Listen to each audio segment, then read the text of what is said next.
Hari pertama, ia langsung mengejutkan para senior. Sendirian, ia menaklukkan penjara bayangan tingkat mimpi buruk, penjara bawah tanah yang biasanya hanya bisa ditaklukkan tim elit akademi. Ketika ia menyatakan akan terus membersihkan penjara bawah tanah tingkat mimpi buruk sendirian, para senior ternganga. Atasannya, Ning Yiyi, membawa Cheng Yu untuk membeli beberapa ramuan dan alat komunikasi. Wanita ini berani melecehkanmu secara terang-terangan, katanya. Setelah kembali, Cheng Yu menggunakan gulungan skill untuk mendapatkan kutukan perlambatan, skill sihir yang memperlambat musuh 5% dalam radius 5 meter selama 1 menit. Kini keahliannya terbagi dalam sistem pemanggilan dan sistem kutukan. Ia berharap bisa mempelajari lebih banyak sistem keahlian di masa depan.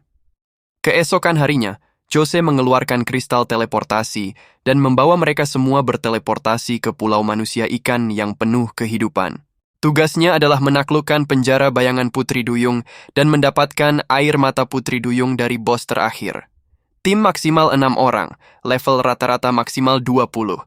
Air mata Putri Duyung hanya bisa didapatkan di penjara bayangan tingkat mimpi buruk, dan hanya ada 3. Hanya 3 tim teratas yang bisa mendapatkannya. Jose berkata dengan wajah sedih, "Misi uji coba ini ternyata di Pulau Putri Duyung. Tempat air mata Putri Duyung digunakan untuk membuat peralatan khusus. Pulau itu bukan wilayah kerajaan dewa kita, jadi tim dari negara lain juga akan datang. Dulu, saat menghadapi tim dari negara lain, hal yang paling sering mereka lakukan adalah menjaga pintu masuk ruang bawah tanah untuk mencegah mereka masuk. Tetapi sesuatu yang aneh telah terjadi sebelumnya." Mata Jose menyipit. "Jika ada konflik, kita akan berjuang sampai mati. Baiklah, bersiaplah untuk kondisi break high. Bagaimana jika kondisi ini ditambahkan ke kerangka? Sayangnya, break high tak berpengaruh pada kerangka." Ling Xiao menjelaskan, makhluk yang dipanggil tak bisa meningkatkan statusnya. Sama sia-sianya dengan pemiliknya. Prajurit kerangka menatap Ling Xiao, membuat Ling Xiao gemetar ketakutan. Jose berteriak, "Ling Xiao, diam! Perjalanan akan segera dimulai. Semua orang masuk ke pulau." 2 monster Putri Duyung level 21 muncul di depan mereka. Miao Yu menggunakan penahan angin untuk membuka jalan. Mereka terus maju, tapi lebih banyak monster level 22 muncul. Jumlah dan level monster terlalu tinggi, Miao Yu kewalahan. He Shi ragu-ragu, hendak memimpin mereka menerobos. Cheng Yu maju perlahan, meminta untuk bertindak. Ling Xiao mengejek, "Pemula level 17? Apa yang bisa kau lakukan?" Cheng Yu mengabaikannya. "Aku bisa menggunakan prajurit kerangka untuk memancing mereka." Prajurit kerangka itu melesat ratusan meter dalam sekejap. Jose berteriak, "Mundur! Mereka adalah pemanggil Shikigami profesional dari kerajaan Sakura dan skill mereka konon bisa memanggil dewa kuno. Ratusan manusia ikan berkumpul di sini. Butuh berjam-jam untuk membersihkannya." Cheng Yu mengangkat tangan kanannya. Bola api biru menyala. Heishi terkejut. "Kau punya kerangka kedua?" Kedua kerangka itu langsung menyerbu monster. Pemanggil Shikigami itu bingung, lalu memerintahkan para pemanah untuk bersiap. Hujan anak panah membanjiri mereka. Tak peduli metode apa yang digunakan, mereka harus menghentikan para pemanggil Shikigami itu. Suara desisan anak panah memenuhi udara. Cheng Yu menyaksikan dengan tenang, lalu melancarkan serangan balasan. Setelah pertempuran sengit itu, kelemahan tim kekurangan penyihir kuat menjadi jelas. Mereka harus mengatur ulang tim untuk menghadapi kerajaan Sakura. Suasana tegang, tiba-tiba Ling Xiao bersuara, "Aku minta pindah tim. Entah aku atau Jose yang keluar, terserah kalian." Usulannya mengejutkan semua orang. Jose, yang selama ini memimpin tim, menatap Ling Xiao tak percaya. "Ling Xiao, kau yang keluar. Kau berani menyuruh aku keluar dari tim? Apakah aku salah dengar?" Nada suaranya dipenuhi ketidakpercayaan dan kemarahan. Ketegangan di antara mereka semakin meningkat. "Jose, apakah aku mendengarmu dengan benar? Jika aku keluar dari tim, cintaku akan hilang. Aku ingin bergabung, tapi sebagai ksatria elf, aku punya keyakinan dan tak bisa memenuhi permintaanmu yang egois. Jika begitu, jangan menyesal," kata pria itu. Cheng Yu berkata tenang, "Ayo ke penjara bayangan." Jose bingung. "Bagaimana dengan kerajaan Sakura?" Ning Yiyi tersenyum, "Kakak Heishi, jangan ragu, percayalah padanya." Di pintu penjara bayangan, seseorang berteriak marah, "Jangan mendekat!" Tim Shenxia Guo menyadari itu. Mereka mengeluarkan senjata, bersumpah tak akan membiarkan kerajaan Sakura menindas kerajaan kami Shita. Ling Xiao menatap mereka dingin, sekumpulan orang bodoh, mau mati. Pemanggil Shikigami memerintahkan serangan panah dan memanggil banteng suci kuno. Semua orang menyerang, tapi Cheng Yu hanya mengangkat tangan. Dengan takjub, mereka menyaksikan prajurit kerangkanya memblokir semua serangan dan melawan banteng suci itu. Banteng suci itu tak mempan pada prajurit kerangka. "Hentikan dia!" teriak seseorang. Mereka berupaya mencegah Cheng Yu memasuki penjara bayangan, tapi sudah terlambat. Cheng Yu memilih tingkat kesulitan mimpi buruk dan masuk. "Lihat saja bagaimana kalian keluar," kata mereka. "Jangan khawatir, kerangkaku sangat kuat." Mereka terkejut mendapati diri mereka mendapatkan pengalaman secara tiba-tiba. Ternyata, kerangka Cheng Yu telah membunuh monster elit tingkat 2 itu seketika. "Seperti yang kukatakan," kata Cheng Yu, "kerangkaku sangat efektif." Jose merasa membersihkan penjara bayangan kali ini sangat mudah. Mereka hanya perlu menarik perhatian monster. "Kita mendapatkan pengalaman tanpa melakukan apapun," kata Duan Gao, dan Duan Gao tak percaya. Setelah 10 menit, manusia dan ratu hewan peliharaan dari episode 23 muncul. Melihat manusia dan ratu hewan peliharaan episode 23, Heishi hendak maju untuk membantu, namun Cheng Yu dengan tenang berkata, "Aku bisa mengatasinya sendiri." Semua orang menyaksikan dengan tak percaya saat hanya 2 prajurit kerangka yang maju menghadapi ular peliharaan raksasa itu. Ular itu, dengan tubuhnya yang lentur dan cambukan mematikan, berhasil mencambuk satu kerangka hingga terpental. Namun, tepat pada saat itu, Cheng Yu membisikkan sebuah kutukan, pelan namun penuh kekuatan. Seolah-olah sebuah rantai besi seberat 1000 ton tiba-tiba membelenggu ular itu. Kecepatannya yang semula secepat kilat kini melambat drastis, bergerak seperti siput. Dengan pemandangan yang tak terduga itu, kerangka-kerangka lainnya satu persatu melompat dan menunggangi ular peliharaan raksasa itu, seolah-olah mereka sedang menunggangi kuda liar yang jinak. Suasana tegang berubah menjadi pemandangan yang tak terduga dan sedikit lucu. Kerangka-kerangka itu menyerang ular peliharaan itu dengan pedang mereka. Jose bertanya, "Apakah itu kutukan?" Cheng Yu menjawab, "Aku punya skill pemanggilan dan kutukan yang kuat." "Profesi apa ini?" tanya Jose lagi. Penasaran dengan kemampuan unik Cheng Yu, ular peliharaan itu tak mampu menahan siksaan terus-menerus dari para kerangka, akhirnya meraung keras ke langit. Dari mulutnya yang terbuka lebar, menyemburlah aliran racun ungu yang mengerikan. Namun, serangan putus asa itu sia-sia. Ular peliharaan itu, yang kebal terhadap racun, telah disiksa hingga kelelahan, gerakannya lamban dan rapuh. Melihat kesempatan itu, para prajurit kerangka dengan cekatan menusuk lidah ular itu dengan pedang mereka, mengakhiri perlawanan sang monster. Jose masih tak percaya dengan apa yang baru saja disaksikannya. "Mungkinkah begini caranya?" gumamnya takjub. Ning Yi tersenyum tipis, lalu mengingatkan Duan Gao dan yang lainnya. "Jangan sampai linglung, cepat, kita harus segera pergi." Sebuah istana megah tiba-tiba muncul di hadapan mereka, berkilauan di bawah sinar matahari. Harusnya Murloc dan ratunya berada di dalam, tetapi 180 Murloc yang jauh lebih kuat menjaga istana tersebut. Bahkan Ning Yi tampak kewalahan melihat begitu banyak musuh yang harus dihadapinya sendirian. "Semakin banyak monster, semakin cepat aku menghabisi mereka," ujar Cheng Yu. Tanpa menunggu respon dari yang lain, ia langsung memimpin pasukan kerangkanya menerjang barisan Murloc yang berjumlah 180 ekor itu. Mata semua orang tertuju pada tangan kanan Cheng Yu yang mulai berkumpul energi, memancarkan aura kekuatan yang menakutkan. Seketika, suara ledakan dahsyat menggema, memaksa mereka untuk menutup telinga.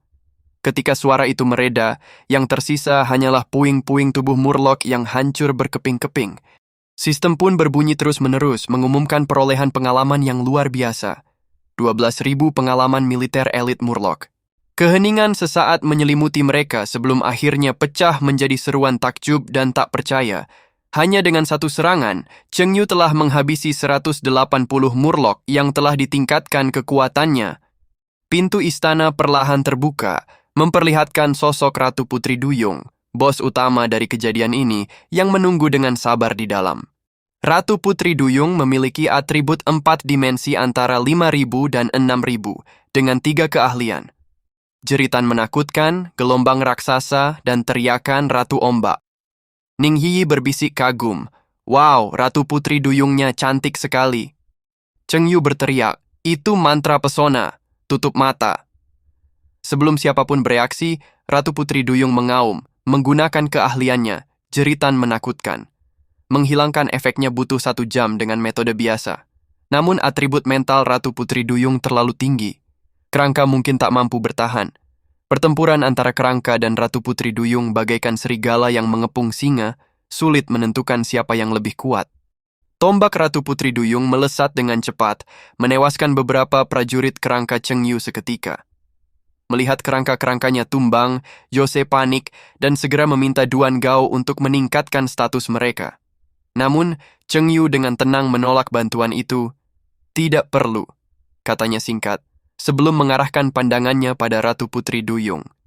Dengan gerakan tangan yang halus, ia meluncurkan sebuah kutukan pelan, yang langsung membelit tubuh Ratu Putri Duyung seperti rantai besi merah menyala. Ratu Putri Duyung, yang merasakan ancaman nyata, tak ragu lagi. Ia mengerahkan seluruh kekuatannya, melepaskan keahlian pamungkasnya. Gelombang raksasa. Suara gemuruh mengguncang seluruh ruangan, diikuti oleh deretan bunyi klik yang mengerikan. 12 prajurit kerangka lainnya roboh seketika, tubuh mereka hancur oleh kekuatan gelombang dahsyat itu. Jose, menyaksikan pemandangan mengerikan itu, tak mampu menyembunyikan kepanikannya. "Kita harus melakukan sesuatu," serunya cemas. "Kami hampir kehilangan semua kerangkanya, sekarang giliran kami." Cheng Yu tidak menjawab, tetapi perlahan mengulurkan tangan kirinya keluar. Begitu prajuritku selesai berbicara, hampir 100 prajurit kerangka muncul di medan perang.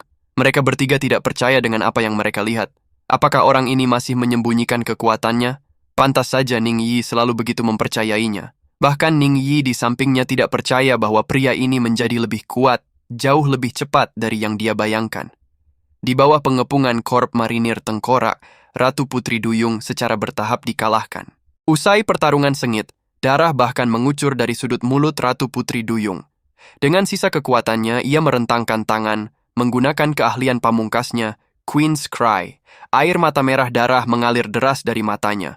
Namun, ini hanyalah upaya putus asa. Para prajurit kerangka, sebagai objek pemanggilan undead, kebal terhadap serangan psikis. Serangan Ratu Putri Duyung tak mempan. Kematian Ratu Putri Duyung memberikan 80.000 poin pengalaman, pedang Ratu Putri Duyung, senjata perak, dan stafnya, air mata Putri Duyung. Ning Yi melihat misi air mata Putri Duyung telah selesai. "Kami melangkah lebih jauh menuju Akademi Chuangshen. Untungnya Cheng Yu ada di sini. Kalau tidak, kita takkan bisa masuk ke penjara bayangan. Beberapa misi lagi, dan kita bisa masuk Akademi Chuangshen." Cheng Yu bertanya pada Ning Yi, "Ada jimat pendingin?" Ketiganya melihat jimat pendingin Cheng Yu. Begitu mereka selesai dan keluar dari penjara bayangan, tim kerajaan Sakura mengejek mereka karena menaklukkan monster tanpa terlihat. Seorang prajurit kerajaan Sakura khawatir, asalkan mereka masih hidup, kegagalan salinan tak masalah. Ling Xiao menyombongkan diri, ia masih hidup dan akan memimpin tim ke penjara bayangan. Sebelum mereka bereaksi, Yose dan yang lainnya memutuskan untuk melanjutkan rencana awal. Saat itu juga, susunan teleportasi Cheng Yu dan Ning Yi menyala, menghilang seketika. Heshi menatap kepergian mereka, kini hanya tersisa dirinya. "Jangan khawatir," gumamnya. "Meski level mimpi buruk, Cheng Yu bisa melewatinya sendiri, apalagi dengan Ning Yi. Kita tak perlu mengejar tim lain saat malam panjang dan mimpi buruk ini."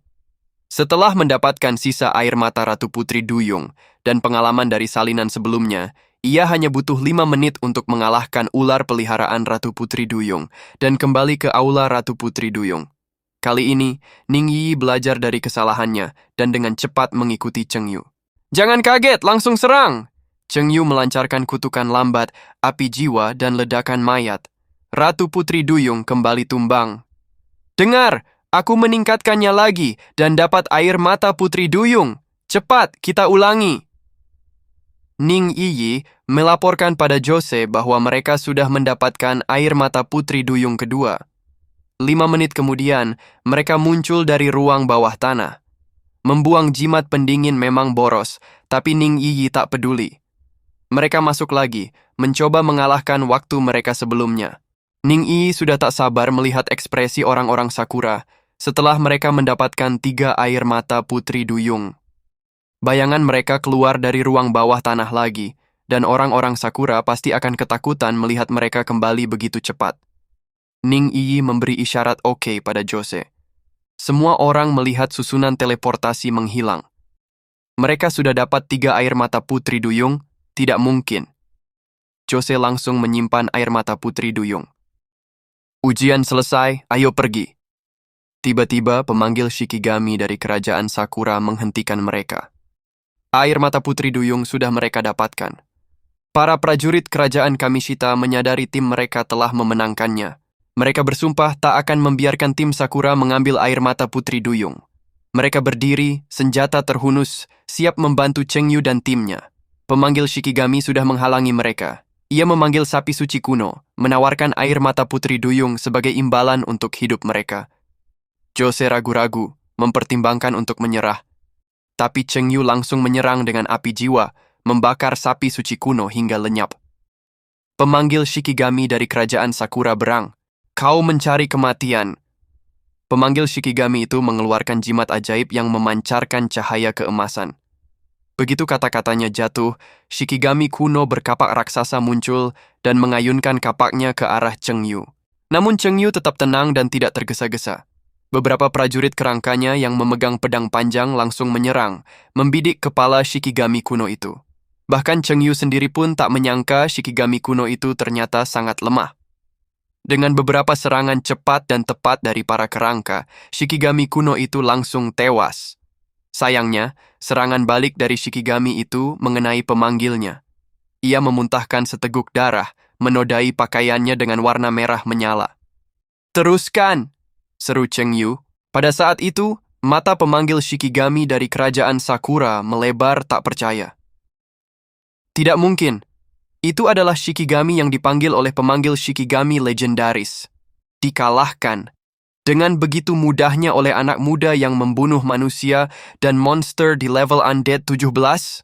Ia tak mampu mencerna kenyataan yang ada di hadapannya. Kekuatan Chengyu jauh melampaui ekspektasinya. Profesi yang begitu kuat muncul di kekaisaran di bawah Dewa Tuhan. Aku harus membawa informasi ini kembali. Para prajurit kerangka bergerak maju, membuat tim kerajaan Sakura panik. Aku tak mau melawan makhluk seperti ini.